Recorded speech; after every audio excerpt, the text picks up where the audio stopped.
আমরা বিকেলবেলা চলে আসলাম, আমি আমার ছেলে আর শাশুড়ি মা চলে আসলাম গ্রামের মন্দিরে। গ্রামের শীতলা মার মন্দিরে চলে আসলাম একটু পুজো দেবে বলে।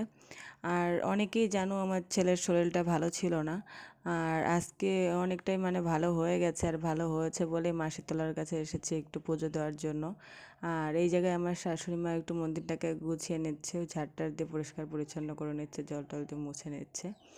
আর আমরা চলে এসেছি বিকেলবেলা, আর এদিকে দেখো গুছিয়ে গেছে, নিতে গেলে তো একটু সময় লাগে। এদিকে মার শাশুড়ি মা গুছাচ্ছে, আর আমি ওকে মায়ের সামনে শুইয়ে দিয়েছি। ওকে চিৎ করে শুয়েছি, ও তো থাকবে না ওইভাবে, ও সাথে সাথে ভুট হয়ে গেল। আর এদিকে আমার শাশুড়ি একটু ওর সাথে মজা করে নিচ্ছে। আর এদিকে গোছানো গাছানো হয়ে গেছে, আমাদের পুজো দেওয়া প্রায় হয়ে গেছে। আর এবার মাকে একটু মানে প্রসাদটা দিয়ে আমরা একটু সরে যাবো জায়গার থেকে, তারপরে আমরা আবার গুছিয়ে গেছিয়ে নেব আবার বাড়িতে যাওয়ার জন্য। তাই আমার শাশুড়ি এবার জলটা বাইরে ফেলতে গেল। আর এদিকে দেখো প্রায় সন্ধে হয়ে গেছে, সন্ধে মানে অন্ধকার হয়ে গেছে। আমাদের গুছিয়ে প্রসাদটা নিয়ে আবার সবাইকে দিয়ে গুছিয়ে গেছি, আমরা আবার বাড়ির দিকে চলে গেলাম।